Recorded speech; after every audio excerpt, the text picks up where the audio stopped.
Hello, welcome back to the Space School Log. Today we're going to find out what happened had Obi Wan join the dark side on Mustafar. Before we begin, special thanks to all of our patrons. If you want to support me in other ways, there are links to everything down below, including my Patreon, my Twitch, and the merch store. Otherwise, our story begins on Mustafar.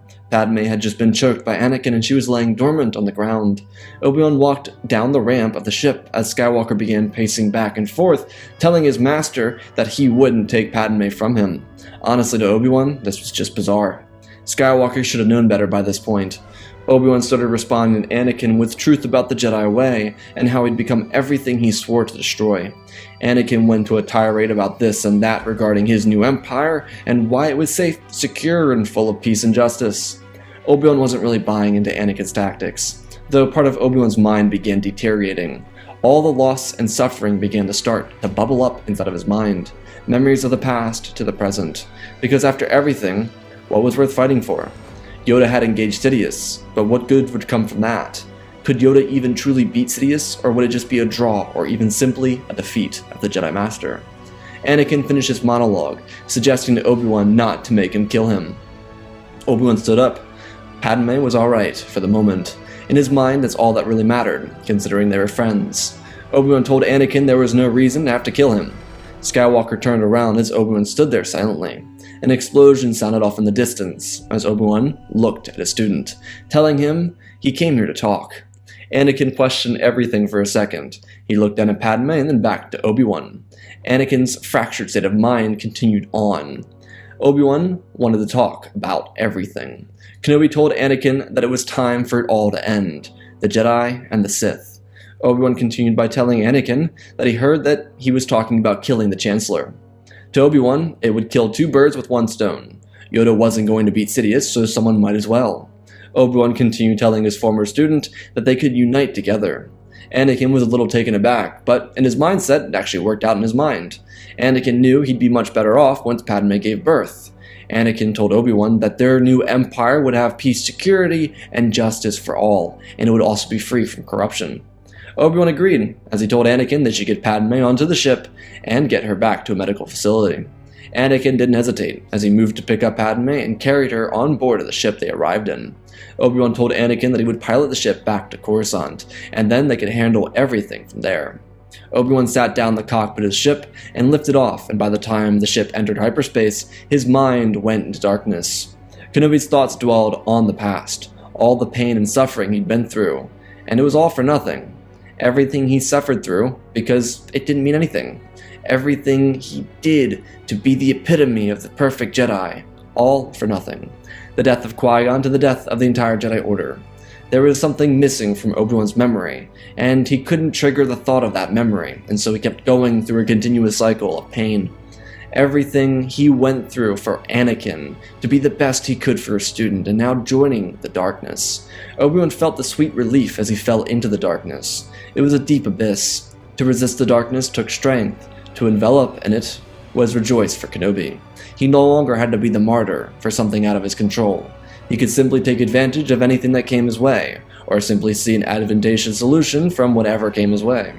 During the trip through hyperspace, Skywalker spent the entire duration in the back with Padme.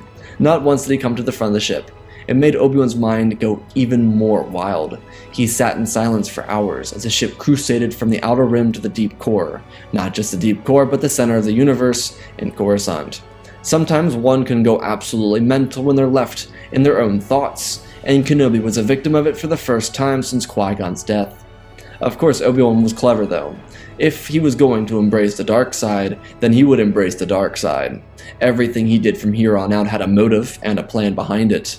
He would do whatever he needed to do, and then the balance would be restored. Sure, there were other means of achieving this balance, but it could be done so swiftly with the most gentle strike. Obi-Wan remembered everything that was lost throughout the Clone War, and his eyes shot open. He was looking at Coruscant as the center console began to beep at him. Obi-Wan looked down at Coruscant. First they would deliver Padme to the Republic medical facility, and then Skywalker and Kenobi would visit Palpatine. Skywalker was still crazed on power, but right now the most important thing that he could hyper-focus on was Padme. Nothing else mattered to him in the galaxy. Obi-Wan pulled the ship down to the surface of Coruscant and landed at one of the more prestigious medical institutes on the planet. Anakin would take his wife out of the ship and walk with her all the way down to the medical bay. When Padme woke up, Anakin apologized for everything that she had been put through because of him, and he apologized for his untimely choking of her. But the truth is, Padme was kinda okay with it. The person that she fell in love with had seemingly returned. Then Padme's thoughts drifted to Obi-Wan, as she asked if he was alright. Skywalker nodded his head, admitting that they talked out everything. Padme smiled and told her husband that she was proud of him. The medical droids took Padme back as she passed out, and they began to work on her. Anakin told the droids that he would be back relatively soon as she woke up. The droids continued doing their work as they informed Anakin they would pass on the message if there was reason to do so. Skywalker made his way back out to Obi-Wan, who was still inside the ship, as he got up into the cockpit. Obi-Wan looked over and stared at Anakin. Skywalker was almost taken aback. Kenobi's eyes were completely gold and yellow. Even Anakin's eyes weren't yellow. At the moment, they were blue. Anakin asked Obi-Wan if everything was alright, to which he said in a bone-chilling response that everything was right with the galaxy. Anakin looked away as he piloted towards the Senate building. Anakin told Kenobi that he would tell Palpatine that Obi-Wan was with them. Skywalker continued explaining that they would serve the Chancellor until he no longer was of use to them. Obi-Wan smiled and just turned his head forward. Anakin piloted the ship to the Senate building as the two walked out of the ship. There were members of the Coruscant Guard present. They immediately recognized that Skywalker was not one of the enemy. But when Kenobi walked down the ramp with his robes over his head, they told the Jedi Master to stand down. Kenobi looked at Anakin as Anakin told the clones that he was with him. Commander Fox stepped forward and told Skywalker that there were orders that they needed to follow. Obi-Wan looked out from under his robes, and his yellow piercing eyes went through Fox's soul. But the clone commander did not hesitate, as he told his men to ready their weapons. Kenobi lifted his hand and watched Fox slowly rise off the ground, grasping for air. Kenobi looked at the clones and then told them that he was no Jedi, before snapping Fox's neck and letting go of him. The clones looked at each other and then back to Skywalker, who said they were going to see the Chancellor. One of the clones told Skywalker that it was now the Emperor, and Skywalker looked back, but before Anakin could rebuttal anything, the clone's neck snapped as his body fell to the ground. Kenobi looked at the other clones as he told them that no one should talk back to their superiors. The men all moved aside as Obi-Wan followed his student towards the Emperor's office. At this point, Anakin may have killed everyone and everything, but the topmost priority on his mind was Padme, and she was safe as of right now. Anakin was going to meet with the Emperor to inform him of everything that had happened, and that everything was finished. When they entered the Chancellor's office, Palpatine seemed a bit winded. Skywalker walked in and knelt as Kenobi followed in his footsteps. Sidious was a little jaded by the sight of Obi Wan Kenobi. He was also surprised that Skywalker just showed up without having any orders to do so. Palpatine's first question to Vader was why he was here. Anakin looked up and told him that the droids had been shut down and the Separatist Council was dead. Palpatine agreed, but still, that didn't answer his question. Why was he here? Anakin told Palpatine that Padme showed up on Mustafar with Kenobi, and she was about to give birth, and Coruscant had the best medical facilities in the galaxy. Sidious shot lightning at Anakin, throwing him from his feet, telling Skywalker that he was his master now. To rule in the way of the Sith meant that Skywalker would have to have loyalty to his master. It would be this way to save his wife's life. Kenobi didn't budge. He didn't even move his eyes to Skywalker being thrown from his feet. Sidious looked away from Anakin as he asked Kenobi why he was here. Obi-Wan's eyes lifted and he saw the yellow tint. Sidious looked away from Kenobi. Kenobi didn't need to say anything. He had truly converted from the light. But to Palpatine, the issue was the fact that Skywalker was not donning the yellow eyes of a Sith, which only meant that there were two true Sith here, and one of them was not Sidious's new apprentice. Sidious stepped forward and asked Skywalker if he pledged himself to his teachings. Anakin looked at Obi-Wan, who hadn't budged, and then looked over to Sidious, who shot more lightning at him. Sidious continued telling him that Kenobi was not going to save him, as he asked once more if he was going to pledge himself to the ways of the Sith. Anakin nodded his head and got to his knees. Sidious stood proudly over Skywalker, as it was meant to be. Sidious told Skywalker to kill Kenobi. It was obvious his attachments made him weak. Anakin rose to his feet and told Sidious that Kenobi had joined their cause. Sidious whipped around his head and told Skywalker that he had brought back another master. While Kenobi was no master of the dark side, he was a rival to Palpatine's power, and that was something that Sidious could not stand for. Anakin rose. Obi-Wan didn't even move. His eyes were fixated on nothingness. Obi-Wan's mind was completely blank, aside from the plan. The one plan. The only plan. Anakin ignited his lightsaber and lunged forward and cut through the chest of Sidious. The Dark Lord fell backwards before shooting electricity at Skywalker, sending him across the room again, dropping his lightsaber. Sidious fell backward as he called for security. Obi-Wan sat still. It was like there was ringing in his ears. He couldn't hear anything, and all he saw were flashes of light from the corners of his eyes. Sidious was furious as he tried to get to the door. A group of clone troopers came running in, but Anakin wasn't having any of it as he pulled his lightsaber to his hand and using the Force to twist the necks of the clones who entered. Skywalker stepped forward to confront Palpatine. The Sith Lord stumbled backwards, falling off of his feet. He shot lightning at Anakin, who after 2 times of not seeing it, blocked it. Skywalker used all of his strength and cut down Sidious where he sat. Anakin turned around and snapped at Obi-Wan, asking him why he didn't help. Obi-Wan still didn't move. He sat there mortified in his own mind, accepting the demons that plunged his mind for decades. Kenobi stood up and turned around. He looked at Skywalker and didn't say a word. Skywalker turned around to see a load of clone troopers coming into the room. Skywalker told the clones that he was their new emperor. Anyone who questioned this rule would be struck down. For Anakin, he only proved what he was spouting off about on Mustafar, that he could overthrow the Emperor if he wanted to. It wouldn't even be a challenge to him. All he had to do was simply just do it. Ironic, isn't it? Kenobi followed Skywalker out of the room without saying a word. Anakin asked why Kenobi was being so quiet, but not a word came from Obi-Wan. Anakin looked back as he noticed his master's eyes were still golden. Kenobi stopped and looked up towards Skywalker. The glare could send chills down Nihilus's essence. Anakin looked at him and then turned around. While walking back towards the ship, Anakin told Obi-Wan to stay here and await his arrival. Obi-Wan stopped in his tracks as a number of clones that were following them stopped. They looked at Obi-Wan as he turned around and cleared the path. Kenobi told the men to clean up the mess inside the Emperor's office so that he could have a pleasant return to power. The men doubled back as they ran away from Kenobi, and he made his way back to the Emperor's office, as he used his lightsaber to strike down one of the clones, just to tell the brothers of the clones that he just killed that they missed one. Something felt so off about this change for the clones, but they couldn't wrap their minds around it. Simply, it was how they were just pawns, and their inhibitor chips reduced them to nothing but numbers on a battlefield. Nothing more than the droids they spent 3 years fighting. It was a tragic but true outcome from the clone army. Obi-Wan moved over to the seat across from the Emperor's desk and sat down, in silence. The volcanoes of Mustafar would have been a more fitting backdrop for the psycho who sat present inside of Obi-Wan Kenobi. He just sat there. No one approached him, because everyone who did died. Even the people who happened to be in and out of his visual range. While at the same time, Yoda assumed Kenobi failed, and so he went to hiding. He and the Jedi had failed, and that forever would be their legacy. That of failure. Anakin, on the other hand, would be with his wife when she gave birth. She was so happy that he was there and told him that she couldn't wait to raise their children on Naboo, away from the politics of the galaxy. For Anakin, he blocked out everything that he had just done. The happiness he was promised was here right in front of him. He proved he was the chosen one because he destroyed everything in his path. No one stood a chance against him. Anakin finally reached the happiness he always wanted. Padme told Anakin they should leave immediately, and Anakin, without a second thought in his mind, would leave. Sure, Obi-Wan was his former master, but Padme was always his first priority.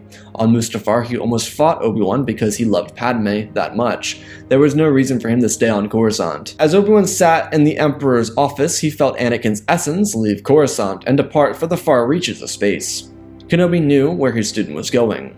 While Obi-Wan was sitting in the Emperor's office, Mas Amedda came in. Kenobi stood up and scared the soul out of the man's life. Kenobi put his hand gently on Mas Amedda's shoulders and told him that he was now in charge of the Empire.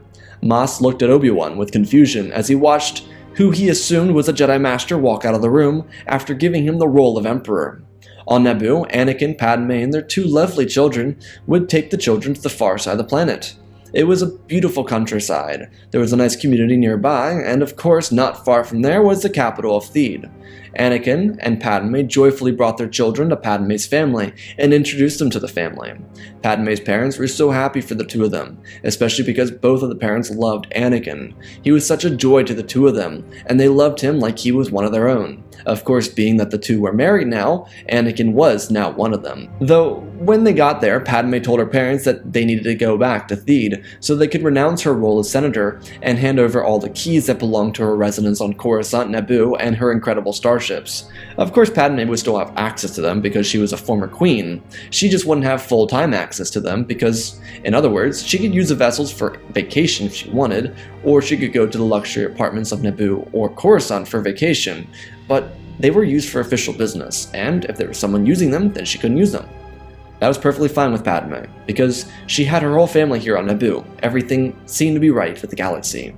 And for the first time in Padme's life, she stopped focusing on public service for the galaxy and the life of herself. She couldn't have picked a better time, because she didn't know Palpatine was dead. So she kind of had that benefit to her aid. Regardless, the husband and wife, for the first time, really ever, went out together, and they went to Theed together. There was no official Jedi or Senator business, just a happy man supporting his happy wife. It was all so pure and simple, and yet during the same time, Skywalker happened to run into Ahsoka and Rex, who were also on the planet at the same time. Anakin was so relieved to hear that Ahsoka and Rex had survived. But unlike Anakin, the two of them were in complete terror of what had become of the galaxy. The galaxy was in shambles because of Anakin, and yet he didn't reveal his little secret. The secret that Anakin upset the cosmic balance of the galaxy. Though when Padme came out of the Senate building in Theed, she saw the three friends talking and invited them back to her parents' place for the night so they could meet the children. Of course, to everyone other than the people inside the Jedi Council, it was obvious that there was a thing going on between Anakin and Padme, but the mention of kids was a little alerting, so Rex and Ahsoka went back to their residence to meet these children of Skywalker. Ahsoka and Rex had these amazing experiences. They were so happy for Anakin, to see his happiness, to see his life finally come together. They would have an incredible night of happiness, drinks, games, amazing foods. Nothing could get better than this. Ahsoka and Rex would stay for the night before going back out into the galaxy to right the wrongs of the Empire, which they didn't know was Anakin's fault. Anakin really was repressing his memories of Order 66, as if they had never happened, because he wanted to focus on this moment right now. Regardless, in the morning, Anakin took Ahsoka and Rex back to Theed and wished them the best of luck on their journey. Anakin was so joyous, so happy, just content, thinking about spending the rest of his life with Padme, raising Luke and Leia, and teaching them both in the ways of the Force. As Anakin piloted back across the countryside, his happiness turned into worry. He saw smoke emitting from the countryside. Anakin flew over the entire community close to Padme's residence. Anakin sped up the ship. As he looked out the window, everyone was dead, slain by a lightsaber. Anakin piloted his ship and landed outside of Padme's residence. Everything seemed fine. There was no sign of struggle. But Anakin still didn't like the feeling, so he jumped out of his starship and ran towards the door. When he entered the house, everything was ripped apart. Padme's parents were cut into pieces laying on the floor. Padme's sister was holding a frying pan, but her hand was disconnected from her body, and her body was struck down elsewhere in the house. Anakin kept moving forward. All of his worst nightmares had come true. Anakin ran past the dismantled bodies of R2-D2 and C-3PO. He then heard Padme scream for help and call out his name as he heard the children crying. Anakin opened up the door to see Padme's head roll to the ground. In her lifeless arms was Leia's dead body. Standing over her was his master, Obi Wan Kenobi. In Obi-Wan's right hand was Luke. Anakin demanded that Obi-Wan let him go. Obi-Wan's sick mind exploded with joy. Obi-Wan dropped the boy. In a split second of dropping Luke, he shoved his lightsaber outwards and caught the infant in the air.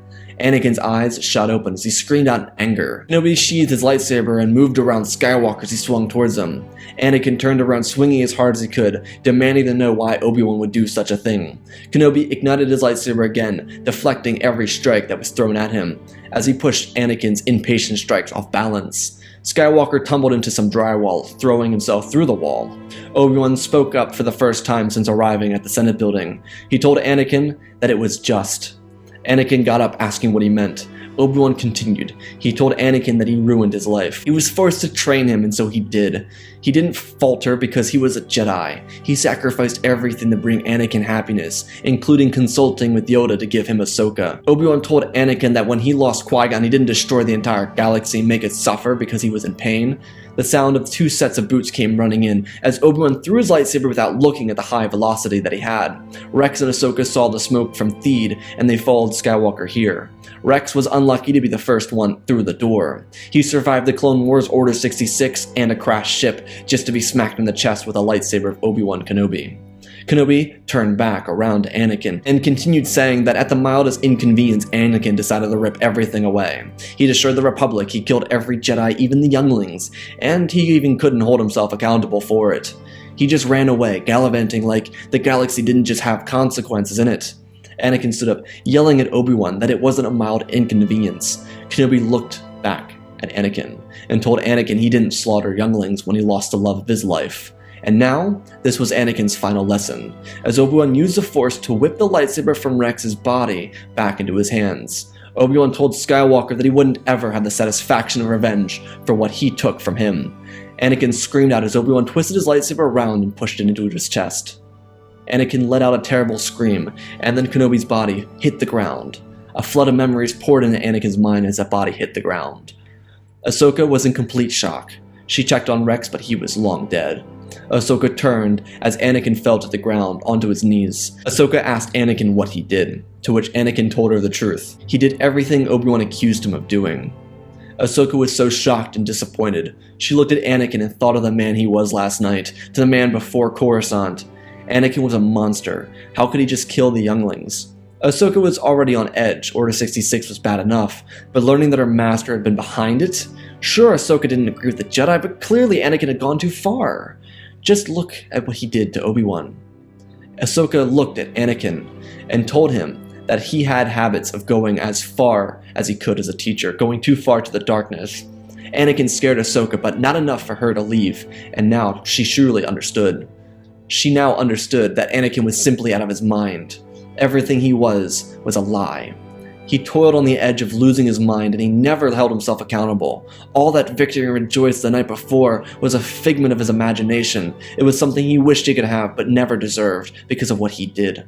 Ahsoka backed out of the room. She may have cared for her master, but her master couldn't be so vile. Her master couldn't be this vile creature that could slaughter children like they were nothing inside of the Jedi Temple. Ahsoka turned around and ran away, and she left Anakin in the ruins of his greatest failure. Everyone he loved was gone, and it was his doing. There was nothing he could do to fix this. There was no revenge enough to supplement the desire to heal. Maybe every instance of instability throughout his life was a hint from the Force telling him not to do wrong by others, but Anakin never listened.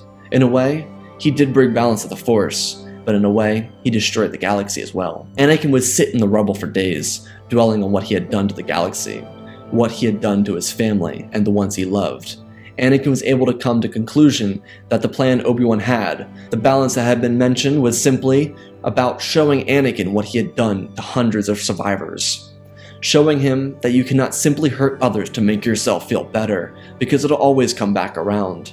Anakin would have to make a decision, better himself or wallow away in his failures.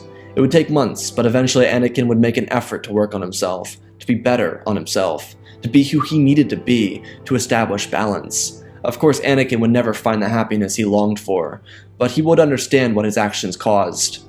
He wouldn't follow a path further into darkness, and he wouldn't chase the light. He would simply just embody the Force. The galaxy would change, and go through several iterations of said change. Especially without Sidious, the Empire would be in political turmoil, and another war would break out. During this war, the Crimson Dawn would be crushed, killing Maul in the process, but it would also see the end of the CIS droid forces. The Empire would reverse course and try to correct its mistakes, revoking Order 66 and trying to insert peace into the galaxy.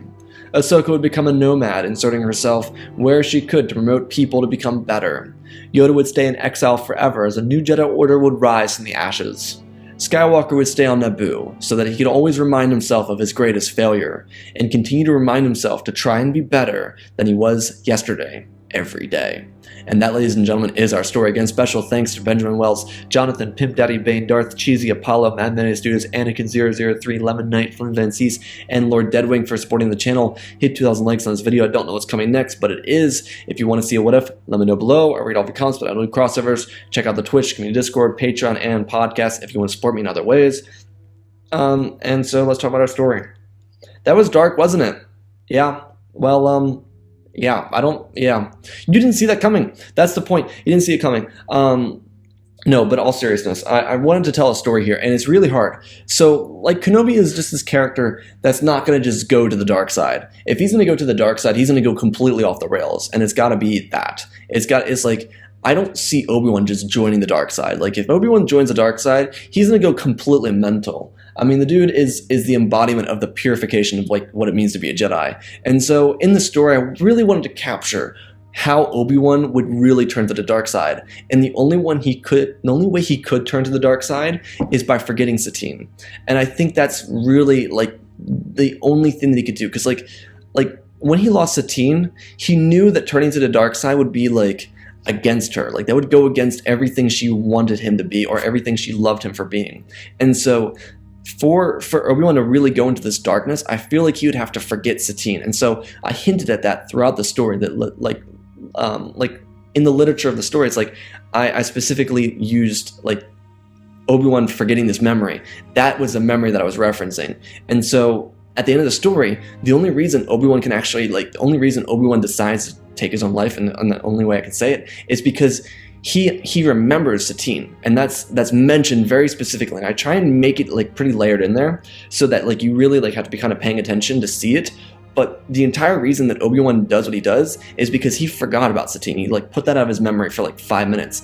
And then when Anakin said it wasn't, like, this minor inconvenience, Obi-Wan's like, yeah, but when I lost the love of his life, and then it clicks, and he's like, I just did that. I just killed Padme. I just killed Luke and Leia. Like, I just killed these people. And then he's like, I just can't be this person anymore. I cannot do this anymore. And so he just, obviously that's not what you want, but I really don't see Obi-Wan kind of dealing with this in any other way. And I know it's a really dark and heavy subject, and it's supposed to be. It's the only way you can bring down this hero, because Obi-Wan is just that character, and that's really the only way I could see this happening.